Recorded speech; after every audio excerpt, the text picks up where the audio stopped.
পৌঁছে গেলাম হচ্ছে টাটানগর রেলওয়ে স্টেশন। পাহাড়ের চূড়াগুলোতে দেখুন কেমন মেঘ জমে আছে। এইরকম অবস্থা, বুঝতে পারছেন তো? এই লাইনে প্রায় এরকম হয়। এইখান থেকে খালি ভিউটা দেখুন, অসাম ওয়েদার আর অসাম নেচার। এই হচ্ছে ঝাড়খণ্ড। চলেছি জামশেদপুর তথা টাটানগরের পথে। 1912 সালে জামশেদজি টাটা এই টাটানগর শহর নির্মাণ করেন। কাজী টাটানগরের কথা উঠলেই মাথায় আসে জামশেদজি টাটার নাম, মাথায় আসে টাটা স্টিল ফ্যাক্টরি। শহরটার নাম আগে ছিল সাকচি, পরে হয়ে যায় টাটানগর 1919 সালে। অসাধারণ প্রাকৃতিক সৌন্দর্যে ঘেরা টাটানগর পাহাড় ও অরণ্যে পরিপূর্ণ ঝাড়খণ্ড রাজ্যে অবস্থিত জামশেদপুর, যেখানে মাত্র একদিন অতিবাহিত করে অনায়াসে ঘুরে দেখতে পারেন Jubilee Park, Sir Dorabji Tata Park, Tata Steel চিড়িয়াখানা, ডিমনা লেক, দলমা ফরেস্ট, এবং খরচও খুবই যৎসামান্য। তার জন্য যদি ভালো ট্রেনের কথা বলি তা হলো এই চক্রধরপুর এক্সপ্রেস, যাতে করে চলে আসতে পারেন সকাল 8টা থেকে 9টার মধ্যে চান্ডিল জংশন। তারপর ট্রেন বা গাড়ি করে জামশেদপুর ও সাইট সিইং। চান্ডিল থেকে ট্রেন যদিও খুবই সীমিত, তাই আমি গিয়েছিলাম গাড়িতে, কিন্তু শেয়ারে গাড়ি সোজা টাটানগর যায় না, আর রিজার্ভ করাটাও সকলের পক্ষে সম্ভব নয়। তাই কিভাবে আমি পৌঁছেছি সেই অভিজ্ঞতা আজকে আমি শেয়ার করব। সেপ্টেম্বরের 22 তারিখ রাত্রে রওনা দিয়েছিলাম হাওড়া থেকে টাটানগরের পথে চক্রধরপুর এক্সপ্রেসে, যে ভিডিও আপনারা আগের পর্বে দেখেছিলেন। আজ 23 তারিখ সকাল ট্রেন সারা রাত চলে পৌঁছালো পুরুলিয়া, আর এখান থেকেই শুরু করছি আজকের ভিডিও। 7:49, আর এখন এই পুরুলিয়া জংশন ঢুকছে। 1 মিনিটের মতন একটু দাঁড়ালো, পুরুলিয়া জংশন ঢুকছে এখন।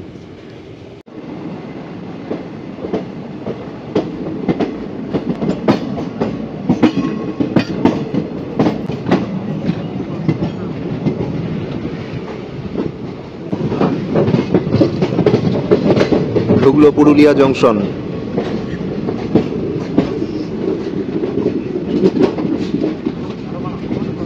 মালগাড়ি যাচ্ছে, মালগাড়ির ওপর ওই মালগাড়িতে আর কি বালি রয়েছে, বালি বোঝাই মালগাড়ি।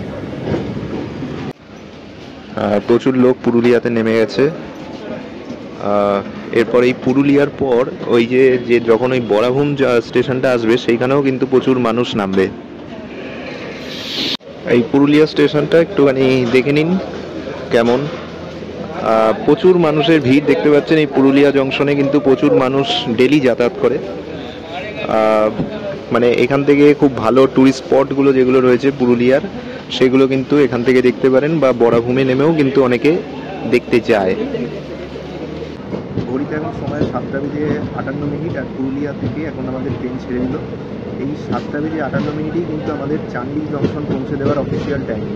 সেটা এখন এসে মাত্র পৌঁছালো পুরুলিয়া জংশনে। এখন চান্ডিলটা কখন পৌঁছাবে সেটাই এখন দেখার বিষয়। আর পুরুলিয়াতে দেখলেন যে প্রচুর মানুষ নেমে গেলেন, তারপরে প্রচুর মানুষ আবার বোর্ডিং করলেন।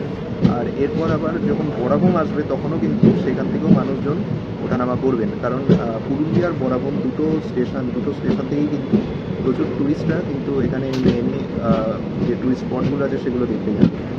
ট্রেন এখন মোটামুটি কিছুটা কভার করছে, মানে 1 ঘন্টা যেটা 30 মিনিট 1.5 ঘন্টার কাছাকাছি যেটা ছিল টাইমটা, সেটা এখন কমিয়ে মোটামুটি 1 ঘন্টা 15 মিনিট মতন করে এনেছে। 322 কিলোমিটার ট্রেন জার্নি শেষ হলো। বরাভূম এখনও এখান থেকে 30 কিলোমিটার দূর আছে। ওই দূরে পাহাড়টা দেখতে পাচ্ছেন তো, এই যে একটুখানি ঢাকা পড়লো,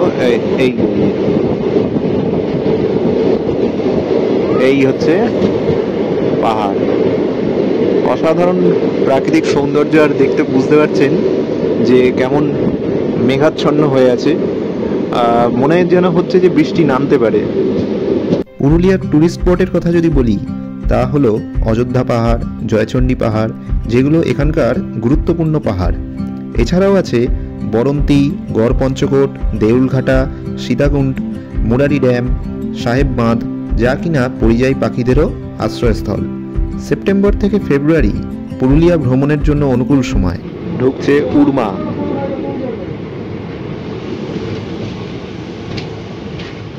এই উর্মার পরই বরাভূম আসবে। অসাম ওয়েদার আর অসাম নেচার। দেখছেন তো পাহাড়গুলো,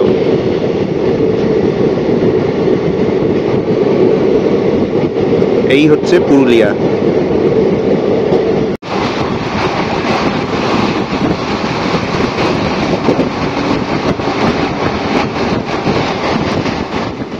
বরাভূম ঢুকছে এখন।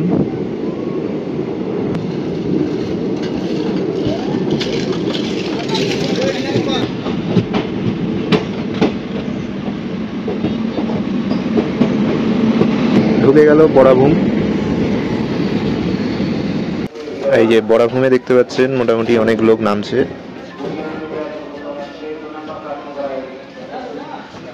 5 মিনিটের হল্ট আছে আমাদের এই বরাভূমে। যেরকমটা বলেছিলাম, এই পুরুলিয়া আর বরাভূম এই দুটো জায়গাতেই মানুষজন বেশি নামা ওঠা করেন আর কি।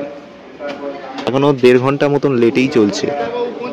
বরাভূম স্টেশন এখন ছেড়ে দিচ্ছে। এই যে দেখতে পাচ্ছেন বরাভূম এই ছেড়ে দিল।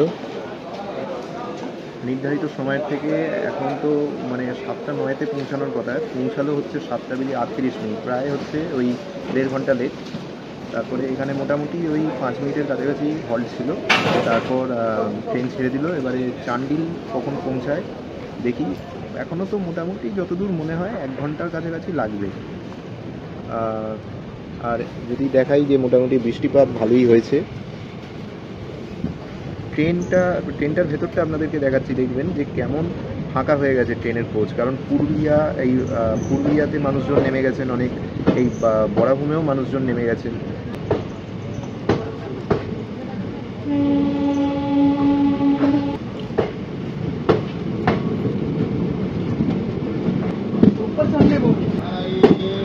চলে গেল বরাভূম।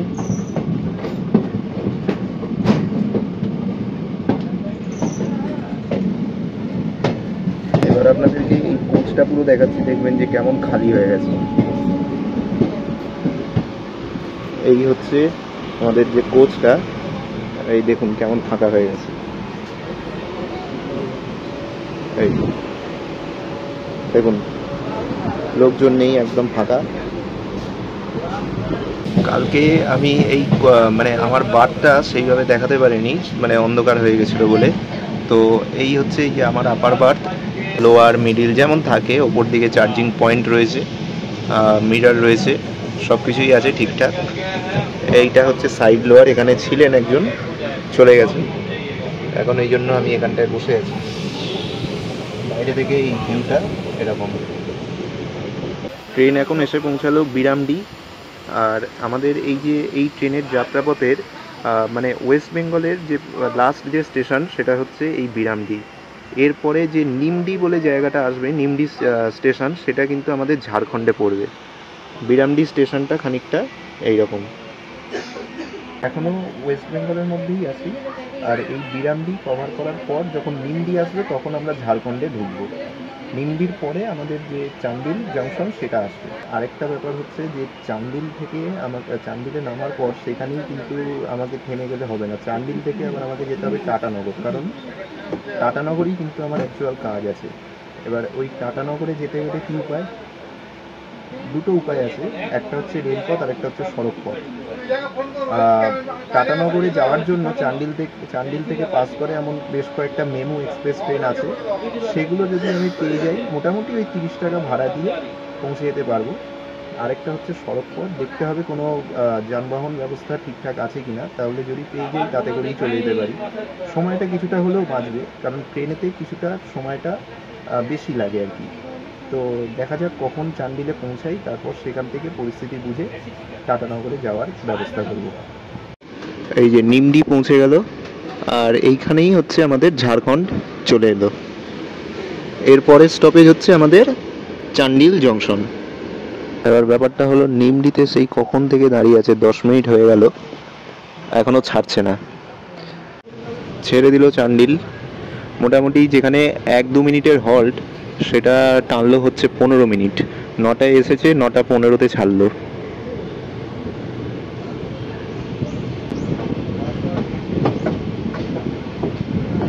নিমডি পাহাড়ের চূড়াগুলোতে দেখুন কেমন মেঘ জমে আছে। বোঝা যাচ্ছে? এই যে, হ্যাঁ বোঝা যাচ্ছে। দেখুন পাহাড়ের চূড়াগুলো কেমন কালো মেঘে ঢাকা পড়ছে। এইখান থেকে খালি ভিউটা দেখুন,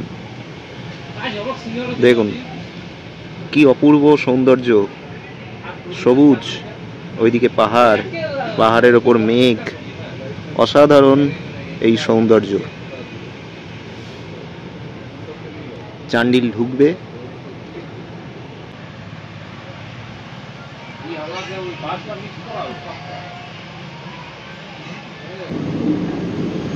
ও কি ভিউ, যত দেখি ততই যেন মুগ্ধ হয়ে যায়।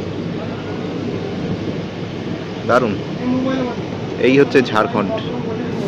ঝাড়খণ্ডে পাহাড় আছে, সব কিছুই আছে। 8টার সময় ঢোকানোর কথা আমাদের চান্ডিল, সেখানে পৌঁছাচ্ছে এখনো পর্যন্ত 9:30 বাজে, 1.5 ঘন্টা লেট। তার উপর এই যে গাড়ি দাঁড়িয়ে আছে, এইরকম অবস্থা, বুঝতে পারছেন তো? এই লাইনে প্রায় এরকম হয়। ওই 8টার গাড়ি প্রায় 9:30টার দিকেই ঢোকায়, আর আজকে তো এখনো পর্যন্ত ঢোকালো না। এখন এইখানটায় দেখতে পাচ্ছেন যে কাজ হচ্ছে, এখানে মেবি কোনো ব্রিজ টাইপের কিছু একটা বানাচ্ছে। এই যে, হ্যাঁ ব্রিজই হবে, ব্রিজটা সম্ভবত এটা রেল লাইন, সরি, রেল ব্রিজের মতন কিছু বানাচ্ছে। ভালো বেশ, কিন্তু আমাদের এই গাড়ি যে কখন ছাড়বে তার কোনো ঠিক নেই। এই ছাড়লো, এখন মোটামুটি 10 মিনিট মতন দাঁড়িয়েছে, এখন 9:36 মতন হয়েছে। মানে ভাবুন যে কতটা লেট করতে পারে। 8টার সময় পৌঁছানোর কথা, সেখানে পৌঁছাচ্ছে 9:36, এখনো পৌঁছায়নি যদিও। এই হচ্ছে চান্ডিল জংশন। চান্ডিল জংশনে আমাদের এই চক্রধরপুর এক্সপ্রেস ঢুকলো, এই ঢুকে গেল।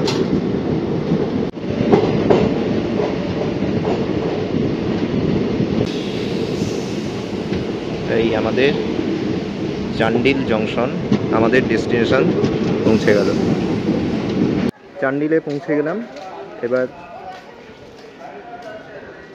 এবার এখান থেকে আমাদের মনে হয় না এখন কোনো লোকাল ট্রেন বা মেমো এক্সপ্রেস যেগুলো, সেগুলো এখন দাঁড়িয়ে আছে। আমি একবার একটু বাইরে যাই, বাইরে গিয়ে দেখি যে কোনো অটো বা টোটো, অটো ফটো যা হোক, যদি কিছু ব্যবস্থা করা যায় দেখি। কেননা এখন আমাদের এখান থেকে ট্রেন আছে এই 10:30টার সময়, স্বর্ণরেখা এক্সপ্রেস। এখন অনেকটাই টাইম লাগবে, ওয়েট না করে বরং বাইরে গিয়ে দেখি টাটানগর যাওয়ার জন্য কি ব্যবস্থা করা যায়। আমাদের এই চক্রধরপুর এক্সপ্রেস এক্ষুনি ছেড়ে দিচ্ছে। এই ট্রেনকে আমরা বিদায় জানিয়ে আমরা আমাদের গন্তব্যের দিকে এগিয়ে যাই।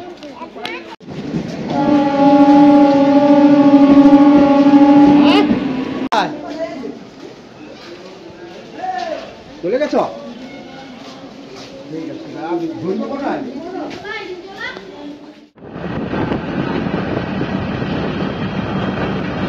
চান্ডিল থেকে ডাইরেক্ট কোনো অটো বা টেম্পো টাটানগর শেয়ারে যায় না।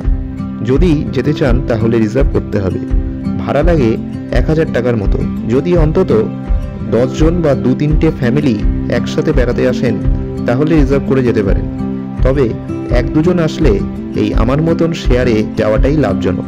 এখন যদি বলেন হাওড়া থেকে সোজা টাটানগর আসার ট্রেন ধরার কথা, তাহলে বলি হাওড়া থেকে 2টো ট্রেন ছাড়ে একদম সকালে, হাওড়া বারবিল জনশতাব্দী এক্সপ্রেস এবং কাঁটাবাঞ্জি অথবা টিটলাগড় ইস্পাত এক্সপ্রেস, যথাক্রমে সকাল 6:20 এবং 6:30। কিন্তু সেগুলোর টাইমিং কোনো ঠিক নেই। প্রায়শই টাটানগরে পৌঁছায় দুপুর 2টো বা 3টে বা কখনো 6টার দিকে। তাই ওই 2টো ট্রেনের রিস্ক আমি আর নিই। অন্যান্য কয়েকটা ট্রেন আছে, সেগুলোয় আপনাদের আগের দিন রাত্রে বা মাঝরাত্রে পৌঁছে দেবে টাটানগর। তাই আমি এই অপশনটাই বেছে নিই। চান্ডিল থেকে টাটানগরের দূরত্ব প্রায় 33 কিলোমিটার। 3টে গাড়ি পাল্টে পৌঁছাতে পারেন। প্রথম গাড়ি পৌঁছাবে 23 কিলোমিটার জার্নি করে, তার লাস্ট স্টপে ভাড়া লাগবে 50 টাকা। তারপর সাকচি যাবার অটো ধরবেন। 3 কিলোমিটার দূরে সুবর্ণরেখা নদী পার করে সেই অটো আপনাদের পৌঁছে দেবে সাকচি মোড়, ভাড়া লাগবে 15 টাকা। তারপর সেখান থেকে টাটানগর স্টেশন যাওয়ার অটো পেয়ে যাবেন, যা হলো 6 কিলোমিটার মতন দূরে, ভাড়া লাগবে 30 টাকা। এই পৌঁছে গেলাম হচ্ছে টাটানগর রেলওয়ে স্টেশনে। ওইখানে সব অটোগুলো দাঁড়িয়ে থাকে দেখতে পাচ্ছেন। এই হচ্ছে পার্কিং এরিয়া। তাহলে এই ছিল আজকের ভিডিও। চুঁচুড়া থেকে এই যে জামশেদপুর টাটা এই আসার জার্নিটা কেমন কি লাগলো কমেন্ট করে অবশ্যই জানাবেন। ভালো লাগলে অতি অবশ্যই ভিডিওটাতে লাইক করে চ্যানেলটাকে সাবস্ক্রাইব করে দিতে ভুলবেন না। আর এই যে আমি চান্ডিল থেকে যে এখানে এলাম, এটাতে আসতে হয়েছে 3টে অটো পাল্টে। প্রথমটা অটো বলবো না, প্রথমটা ওই টেম্পো বা ম্যাজিক কার বলবো। সেটাতে আমার ভাড়া লাগলো হচ্ছে 50 টাকা। ওই সুবর্ণরেখা যে ব্রিজটা যেটা দেখলেন, ওই ব্রিজের আগে নামিয়ে দেয়। তারপর সেখান থেকে অটো ধরে সেই অটোটা মোটামুটি ওই সাক্ষী মোড় অবধি পৌঁছে দিচ্ছে, সেটা 15 টাকা লাগে। আর তারপরে আবার সাক্ষী মোড় থেকে আবার অটো ধরে আবার এই টাটা রেলওয়ে স্টেশন এলাম, সেটাতে ভাড়া লাগলো 30 টাকা। তার মানে টোটাল আমার ভাড়া পড়লো হচ্ছে 95 টাকা। ট্রেনে করে আসলাম না একটাই কারণে, কারণ ট্রেন প্রচুর লেট করছে। হ্যাঁ, মানে আমি যে টাইমে এখন এসে পৌঁছলাম সেই টাইমে দেখছি যে চান্ডিলের ট্রেন ঢুকলো, ওই ট্রেনটা ঢুকলো, তারপরে তো এখানে আসতে টাইম লাগবে, আবার লেট করলে লেট হয়ে যাবে। তা আমি এখন এখান থেকে যাব হচ্ছে রেলে রিটায়ারিং রুম বুক করতে। রিটায়ারিং রুম কেমন কি আছে সেটা দেখবো। যদি রিটায়ারিং রুম পেয়ে যাই তাহলে সেই ভিডিওটা, রুমটা কেমন কি ব্যাপার সেগুলো, রুম ট্যুরটা অবশ্যই করিয়ে দেবো। রিটায়ারিং রুমটার সমস্ত ফুল ভিডিও আবার একবার চলে আসবে। তো এই ভিডিওটা এখানেই শেষ করছি। আর কালকে আবার আমার জার্নি আছে 24 তারিখ স্টিল এক্সপ্রেসে করে আবার হাওড়া রিটার্ন করার, সেই ভিডিও কিন্তু অবশ্যই দেবো। তাহলে সাথে থাকুন। আজকের মতন বাই।